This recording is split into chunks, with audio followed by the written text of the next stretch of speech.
തമ്പുരാനെ, വിശുദ്ധ കുരിശിൻ്റെ അടയാളത്താലെ ഞങ്ങളുടെ ശത്രുക്കളിൽ നിന്ന് ഞങ്ങളെ രക്ഷിക്കുക തമ്പുരാനെ. പിതാവിൻ്റെയും പുത്രൻ്റെയും പരിശുദ്ധാത്മാവിൻ്റെയും നാമത്തിൽ ആമേൻ.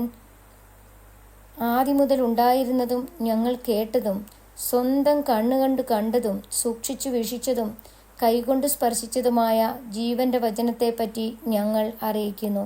വിശുദ്ധ യോഹന്നാൻ എഴുതിയ 1-ാം ലേഖനത്തിൻ്റെ 1-ാം അധ്യായം 1-ാം തിരുവചനമാണ് നാം ഇപ്പോൾ വായിച്ചു കേട്ടത്.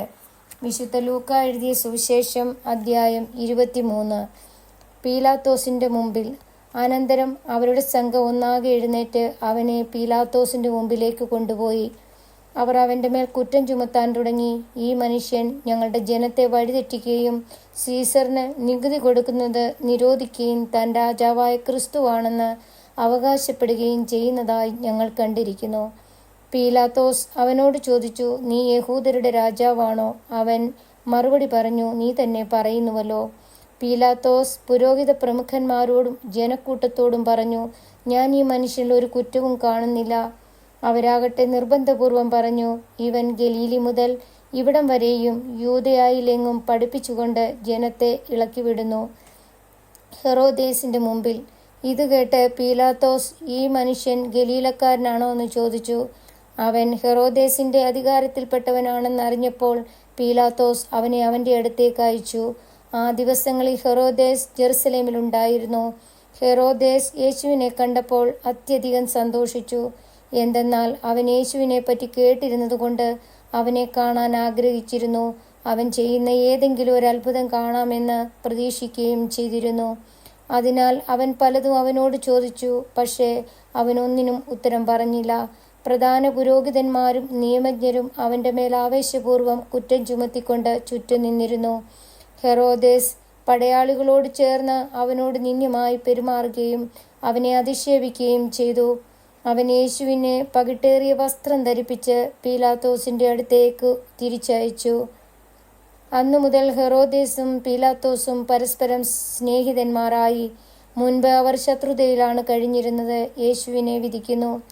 പീലാത്തോസ് പുരോഹിത പ്രമുഖന്മാരെയും നേതാക്കന്മാരെയും ജനത്തെയും ഒന്നിച്ചുകൂട്ടി അവരോട് പറഞ്ഞു, ജനത്തെ വഴിപിഴപ്പിക്കുന്നു എന്ന് പറഞ്ഞ് നിങ്ങൾ അവനെ എൻ്റെ മുമ്പിൽ കൊണ്ടുവന്നു. ഇതാ, നിങ്ങളുടെ മുമ്പിൽ വെച്ച് തന്നെ അവനെ ഞാൻ വിസ്തരിച്ചു. നിങ്ങൾ ആരോപിക്കുന്ന കുറ്റങ്ങളിൽ ഒന്നുപോലും ഇവനിൽ ഞാൻ കണ്ടില്ല. ഹെറോദേസും കണ്ടില്ല. അവനെ എൻ്റെ അടുത്തേക്ക് തിരിച്ചയച്ചിരിക്കുകയാണല്ലോ. നോക്കൂ, മരണശിക്ഷ അർഹിക്കുന്ന ഒരു കുറ്റവും ഇവൻ ചെയ്തിട്ടില്ല. അതിനാൽ ഞാൻ ഇവനെ ചമ്മട്ടി കൊണ്ട് അടിപ്പിച്ച് വിട്ടയക്കും. അപ്പോൾ അവർ ഏകസ്വരത്തിൽ ആക്രോശിച്ചു, ഇവനെ കൊണ്ടുപോവുക, ബറാബാസിനെ ഞങ്ങൾക്ക് വിട്ടുതരിക. പട്ടണത്തിൽ നടന്ന കലാപത്തിനും കൊലപാതകത്തിനും കാരാഗൃഹത്തിൽ അടയ്ക്കപ്പെട്ടവനാണ് ബറാബാസ്. യേശുവിനെ വിട്ടയക്കണമെന്ന് ആഗ്രഹിച്ചുകൊണ്ട് പീലാത്തോസ് ഒരിക്കൽ കൂടി അവരോട് സംസാരിച്ചു. അവരാകട്ടെ ക്രൂശിക്കുക, അവനെ ക്രൂശിക്കുക എന്ന് വിളിച്ചു പറഞ്ഞുകൊണ്ടിരുന്നു. പീലാത്തോസ് 3-ാം പ്രാവശ്യവും അവരോട് ചോദിച്ചു, ഇവൻ എന്ത് തിന്മ പ്രവർത്തിച്ചു? വധശിക്ഷ അർഹിക്കുന്ന ഒരു കുറ്റവും ഞാൻ അവനിൽ കണ്ടില്ല. അതുകൊണ്ട് ഞാൻ അവനെ ചമ്മട്ടി കൊണ്ടടിപ്പിച്ച് വിട്ടയക്കും.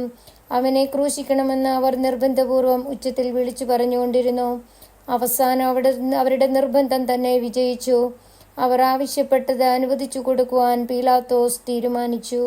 അവർ ആവശ്യപ്പെട്ട മനുഷ്യനെ, കലാപത്തിനും കൊലപാതകത്തിനും കാരാഗൃഹത്തിൽ അടയ്ക്കപ്പെട്ടിരുന്നവനെ അവൻ വിട്ടയക്കുകയും യേശുവിനെ അവരുടെ ഇംഗിതത്തിന് ഏൽപ്പിച്ചു കൊടുക്കുകയും ചെയ്തു. യേശുവിനെ കുരിശിൽ തറയ്ക്കുന്നു. അവർ അവനെ കൊണ്ടുപോകുമ്പോൾ നാട്ടിൻ പുറത്തു നിന്ന് ആ വഴി വന്ന ശിമയോൻ എന്ന ഒരു കിറവനക്കാരൻ പിടിച്ചു നിർത്തി കുരിശു ചുമലിൽ വെച്ച് യേശുവിൻ്റെ പുറകെ ചുമന്നുകൊണ്ടുവരാൻ നിർബന്ധിച്ചു. ഒരു വലിയ ജനക്കൂട്ടവും കരയുകയും മുറവിളി കൂട്ടുകയും ചെയ്തിരുന്ന സ്ത്രീകളുടെ സമൂഹവും യേശുവിൻ്റെ പിന്നാലെ പോയിരുന്നു. അവരുടെ നേരെ തിരിഞ്ഞ് യേശു പറഞ്ഞു, ജെറുസലേം പുത്രിമാരെ, എന്നെ പ്രതി നിങ്ങൾ കരയേണ്ട. നിങ്ങളെയും നിങ്ങളുടെ മക്കളെയും പ്രതി കരയുവിൻ. എന്തെന്നാൽ വന്ധ്യകൾക്കും പ്രസവിക്കാത്ത ഉദരങ്ങൾക്കും പാലൂട്ടാത്ത മുലകൾക്കും ഭാഗ്യമെന്ന് പറയപ്പെടുന്ന ദിവസങ്ങൾ വരും.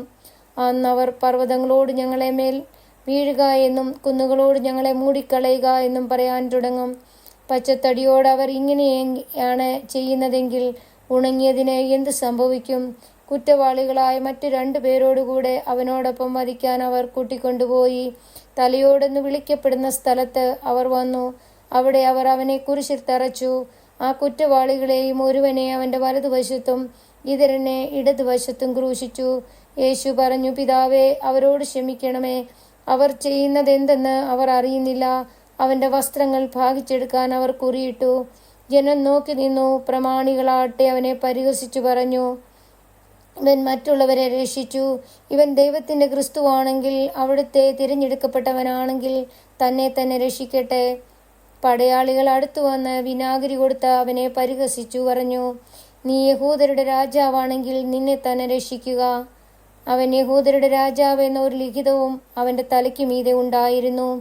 കുരിശിൽ തൂക്കപ്പെട്ടിരുന്ന കുറ്റവാളികൾ ഒരുവൻ അവനെ ദുഷിച്ചു പറഞ്ഞു, നീ ക്രിസ്തുവല്ലേ, നിന്നെയും ഞങ്ങളെയും രക്ഷിക്കുക. അവൻ അവനെ ശകാരിച്ചു പറഞ്ഞു, നീ ദൈവത്തെ ഭയപ്പെടുന്നില്ലേ? നീയും അതേ ശിക്ഷാവിധിയിൽ തന്നെയാണല്ലോ. നമ്മുടെ ശിക്ഷാവിധി ന്യായമാണ്. നമ്മുടെ പ്രവൃത്തികൾക്ക് തക്ക പ്രതിഫലം നമുക്ക് ലഭിച്ചിരിക്കുന്നു.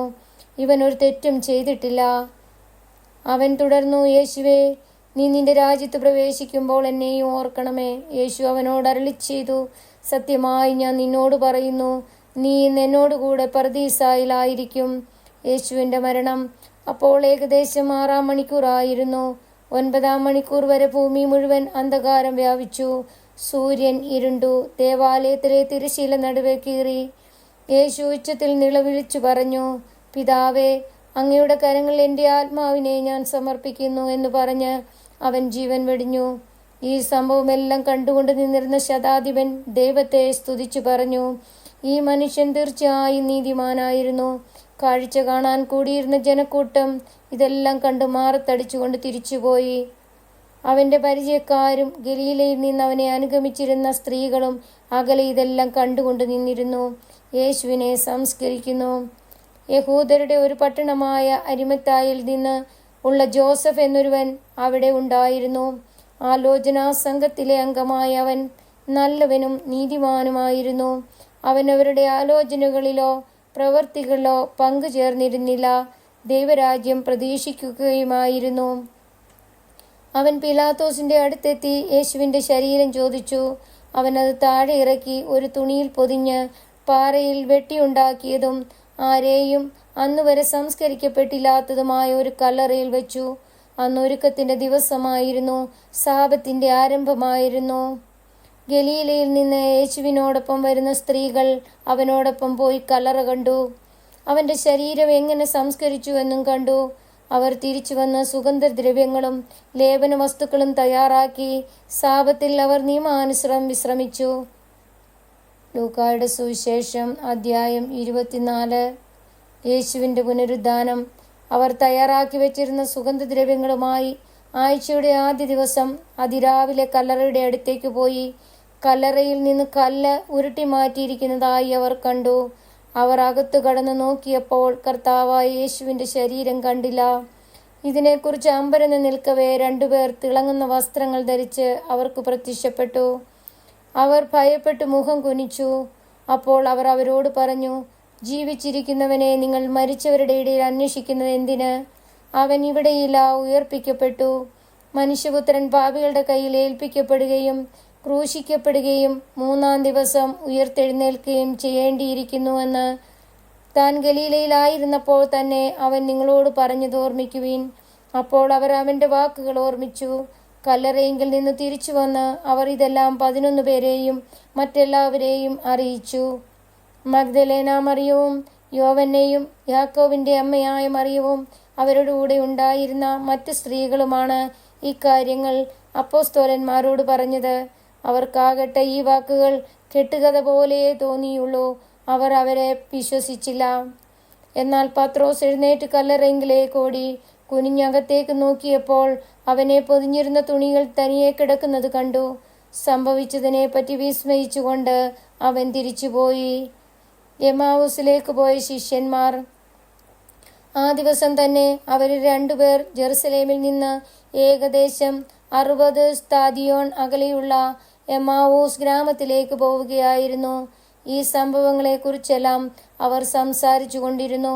അവർ സംസാരിക്കുകയും വാദിക്കുകയും ചെയ്തുകൊണ്ടു പോകുമ്പോൾ യേശുവും അടുത്തെത്തി അവരോടൊപ്പം യാത്ര ചെയ്തു. എന്നാൽ അവനെ തിരിച്ചറിയാൻ കഴിയാത്ത വിധം അവരുടെ കണ്ണുകൾ മൂടപ്പെട്ടിരുന്നു. അവൻ അവരോട് ചോദിച്ചു, എന്തിനെക്കുറിച്ചാണ് നിങ്ങൾ സംസാരിക്കുന്നത്? അവർ മ്ലാനവദനായി നിന്നു. അവരിൽ ക്ലെയോപ്പാസ് എന്നു പേരായവൻ അവനോട് ചോദിച്ചു, ഈ ദിവസങ്ങളിൽ ജെറുസലേമിൽ നടന്ന സംഭവമൊന്നും അറിയാത്ത അപരിചിതനാണോ നീ? അവൻ ചോദിച്ചു, ഏത് കാര്യങ്ങൾ? അവർ പറഞ്ഞു, നസ്രാനായ യേശുവിനെ കുറിച്ച് തന്നെ. അവൻ ദൈവത്തിൻ്റെയും മനുഷ്യരുടെയും മുമ്പിൽ വാക്കിലും പ്രവൃത്തിയിലും ശക്തനായ പ്രവാചകനായിരുന്നു. ഞങ്ങളുടെ പുരോഹിത പ്രമുഖന്മാരും നേതാക്കളും അവരെ മരണവിധിക്ക് ഏൽപ്പിച്ചു കൊടുക്കുകയും ക്രൂശിക്കുകയും ചെയ്തു. ഇസ്രയേലിനെ മോചിക്കുവാനുള്ളവൻ ഇവനാണ് എന്ന് ഞങ്ങൾ പ്രതീക്ഷിച്ചിരുന്നു. ഇതൊക്കെ സംഭവിച്ചിട്ട് ഇത് 3-ാം ദിവസമാണ്. ഞങ്ങളുടെ കൂട്ടത്തിലുള്ള ചില സ്ത്രീകൾ ഞങ്ങളെ വിസ്മയിപ്പിച്ചു. ഇന്ന് രാവിലെ അവർ കല്ലറയിങ്കൽ പോയിരുന്നു. അവന്റെ ശരീരം അവർ അവിടെ കണ്ടില്ല. അവർ തിരിച്ചു വന്ന് തങ്ങൾക്ക് ദൂതന്മാരുടെ ദർശനമുണ്ടായെന്നും അവൻ ജീവിച്ചിരിക്കുന്നുവെന്ന് അറിയിച്ചുവെന്നും പറഞ്ഞു. ഞങ്ങളുടെ കൂടെ ഉണ്ടായിരുന്നവരിൽ ചിലരും കല്ലറയിങ്കിലേക്ക് പോയി. സ്ത്രീകൾ പറഞ്ഞതുപോലെ തന്നെ കണ്ടു, എന്നാൽ അവനെ അവർ കണ്ടില്ല. അപ്പോൾ അവൻ അവരോട് പറഞ്ഞു, ഭോഷന്മാരെ, പ്രവാചകന്മാർ പറഞ്ഞിട്ടുള്ളത് വിശ്വസിക്കാൻ കഴിയാത്ത വിധം ഹൃദയം മന്ദീഭവിച്ചവരെ, ക്രിസ്തു ഇതെല്ലാം സഹിച്ചു മഹത്വത്തിലേക്ക് പ്രവേശിക്കേണ്ടിയിരിക്കുന്നില്ലേ? മോശ തുടങ്ങി എല്ലാ പ്രവാചകന്മാരും വിശുദ്ധ ലിഖിതങ്ങളിൽ തന്നെപ്പറ്റി എഴുതിയിരിക്കുന്നവയെല്ലാം അവൻ അവർക്ക് വ്യാഖ്യാനിച്ചു കൊടുത്തു. അവർ എത്തേണ്ടിയിരുന്ന ഗ്രാമത്തോടടുത്തു. അവനാകട്ടെ യാത്ര തുടരുകയാണെന്ന് ഭാവിച്ചു. അവർ അവനെ നിർബന്ധിച്ചു കൊണ്ടു പറഞ്ഞു, ഞങ്ങളോടുകൂടെ താമസിക്കുക, നേരം വൈകുന്നു, പകൽ അസ്തമിക്കാറായി. അവൻ അവരോട് കൂടെ താമസിക്കുവാൻ കയറി. അവരോടൊപ്പം ഭക്ഷണത്തിനിരുന്നപ്പോൾ അവൻ അപ്പം എടുത്ത് ആശീർവദിച്ച് മുറിച്ച് അവർക്ക് കൊടുത്തു. അപ്പോൾ അവരുടെ കണ്ണുകൾ തുറക്കപ്പെട്ടു. അവർ അവനെ തിരിച്ചറിഞ്ഞു. പക്ഷേ അവൻ അവരുടെ മുമ്പിൽ നിന്ന് അപ്രത്യക്ഷനായി. അവർ പരസ്പരം പറഞ്ഞു, വഴിയിൽ വെച്ച് അവൻ വിശുദ്ധ ലിഖിതം വിശദീകരിച്ചുകൊണ്ട് നമ്മോട് സംസാരിച്ചപ്പോൾ നമ്മുടെ ഹൃദയം ജ്വലിച്ചിരുന്നില്ലേ? അവർ അപ്പോൾ തന്നെ എഴുന്നേറ്റ് ജെറുസലേമിലേക്ക് തിരിച്ചുപോയി. അവിടെ കൂടിയിരുന്ന 11 പേരെയും അവരോടൊപ്പം ഉണ്ടായിരുന്നവരെയും കണ്ടു. കർത്താവ് സത്യമായും ഉയർത്തെഴുന്നേറ്റു, ശിമയോന് പ്രത്യക്ഷപ്പെട്ടു എന്ന് അവർ പറഞ്ഞുകൊണ്ടിരിക്കുകയായിരുന്നു. വഴിയിൽ വെച്ച് സംഭവിച്ചതും അപ്പം മുറിക്കുമ്പോൾ തങ്ങൾ അവനെ തിരിച്ചറിഞ്ഞതും അവരും വിവരിച്ചു.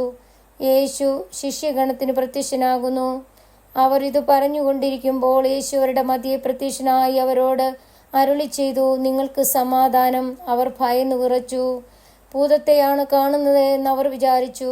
അവൻ അവരോട് ചോദിച്ചു, നിങ്ങൾ അസ്വസ്ഥരാകുന്നത് എന്തിന്? നിങ്ങളുടെ മനസ്സിൽ ചോദ്യങ്ങൾ ഉയരുന്നത് എന്തിന്? എൻ്റെ കൈകളും കാലുകളും കണ്ട് ഇത് ഞാൻ തന്നെയാണെന്ന് മനസ്സിലാക്കുവിൻ. എന്നെ സ്പർശിച്ചു നോക്കുവിൻ. എനിക്കുള്ളതുപോലെ മാംസവും അസ്ഥികളും ഭൂതത്തിനില്ലല്ലോ. എന്നിട്ടും അവർ സന്തോഷാധിക്യത്തിൽ അവിശ്വസിക്കുകയും അത്ഭുതപ്പെടുകയും ചെയ്തപ്പോൾ അവൻ അവരോട് ചോദിച്ചു, ഇവിടെ ഭക്ഷിക്കാൻ എന്തെങ്കിലുമുണ്ടോ? ഒരു കഷ്ണം വറുത്ത മീൻ അവർ അവന് കൊടുത്തു. അവൻ അതെടുത്ത് അവരുടെ മുമ്പിൽ വെച്ച് ഭക്ഷിച്ചു. അവൻ അവരോട് പറഞ്ഞു, മോശയുടെ നിയമത്തിലും പ്രവാചകന്മാരിലും സങ്കീർത്തനങ്ങളിലും എന്നെക്കുറിച്ച് എഴുതപ്പെട്ടിരിക്കുന്നതെല്ലാം പൂർത്തിയാകേണ്ടിയിരിക്കുന്നു എന്ന് ഞാൻ നിങ്ങളോടുകൂടെ ആയിരുന്നപ്പോൾ പറഞ്ഞിട്ടുണ്ടല്ലോ. വിശുദ്ധ ലിഖിതങ്ങൾ ഗ്രഹിക്കാൻ തക്കവിധം അവരുടെ മനസ്സ് അവൻ തുറന്നു. അവൻ പറഞ്ഞു, ഇങ്ങനെ എഴുതപ്പെട്ടിരിക്കുന്നു, ക്രിസ്തു സഹിക്കുകയും 3-ാം ദിവസം മരിച്ചവരിൽ നിന്ന് ഉയർത്തെഴുന്നേൽക്കുകയും ചെയ്യണം. പാപമോചനത്തിനുള്ള അനുതാപം അവന്റെ നാമത്തിൽ ജെറുസലേമിൽ ആരംഭിച്ച് എല്ലാ ജനതകളോടും പ്രഘോഷിക്കപ്പെടേണ്ടിയിരിക്കുന്നു. നിങ്ങൾ അവയ്ക്ക് സാക്ഷികളാണ്. ഇതാ എൻ്റെ പിതാവിൻ്റെ വാഗ്ദാനം നിങ്ങളുടെ മേൽ ഞാൻ അയക്കുന്നു. ഉന്നതത്തിൽ നിന്ന് ശക്തി ധരിക്കുന്നത് വരെ നഗരത്തിൽ തന്നെ വസിക്കുവീൻ. യേശുവിൻ്റെ സ്വർഗാരോഹണം. അവൻ അവരെ ബഥാനിയ അവരെ കൂട്ടിക്കൊണ്ടുപോയി കൈകൾ ഉയർത്തി അവരെ അനുഗ്രഹിച്ചു കൊണ്ടിരിക്കെ അവൻ അവരിൽ നിന്ന് മറയുകയും സ്വർഗത്തിലേക്ക് സംവഹിക്കപ്പെടുകയും ചെയ്തു. അവർ അവനെ ആരാധിച്ചു. അത്യന്തം സന്തോഷത്തോടെ ജെറുസലേമിലേക്ക് മടങ്ങി. അവർ ദൈവത്തെ സ്തുതിച്ചുകൊണ്ട് സദാസമയം ദേവാലയത്തിൽ കഴിഞ്ഞുകൂടി. നമ്മുടെ കർത്താവായ മിശിഹായ്ക്ക് സ്തുതി. സ്വർഗസ്നായ ഞങ്ങളുടെ പിതാവേ, അങ്ങയുടെ നാമം പൂജിതമാകണമേ. അങ്ങയുടെ രാജ്യം വരണമേ. അങ്ങയുടെ തിരുമനസ് സ്വർഗത്തിലെ പോലെ ഭൂമിയിലുമാകണമേ. അന്നു വേണ്ടുന്ന ആഹാരം ഞങ്ങൾക്ക് തരണമേ. ഞങ്ങളോട് തെറ്റ് ചെയ്യുന്നവരോട് ഞങ്ങൾ ക്ഷമിച്ചിരിക്കുന്ന പോലെ ഞങ്ങളുടെ തെറ്റുകളെ ഞങ്ങളോട് ക്ഷമിക്കണമേ. ഞങ്ങളെ പ്രലോഭനത്തിൽ വീഴാനിടയാക്കരുതേ. ദുഷ്ടാരൂപി ഞങ്ങളെ രക്ഷിക്കണമേ. നന്മ നിറഞ്ഞ മറിയമേ, സ്വസ്തി, കർത്താവ് അങ്ങയോടുകൂടെ സ്ത്രീകളിൽ അങ്ങ് അനുഗ്രഹിക്കപ്പെട്ടവളാകുന്നു. അങ്ങയുടെ ഉദരത്തിൻ ഫലമായി ഈശോ അനുഗ്രഹിക്കപ്പെട്ടവനാകുന്നു. പരിശുദ്ധ മറിയമേ, തമ്പുരാന്റെ അമ്മേ, പാപികളായ ഞങ്ങൾക്ക് വേണ്ടി ഇപ്പോഴും ഞങ്ങളുടെ മരണസമയത്തും തമ്പുരാനോട് അപേക്ഷിക്കണമേ. പിതാവിനും പുത്രനും പരിശുദ്ധാത്മാവിനും സ്തുതി, ആദിയിലെ പോലെ ഇപ്പോഴും എപ്പോഴും എന്നേക്കും. ആമേൻ.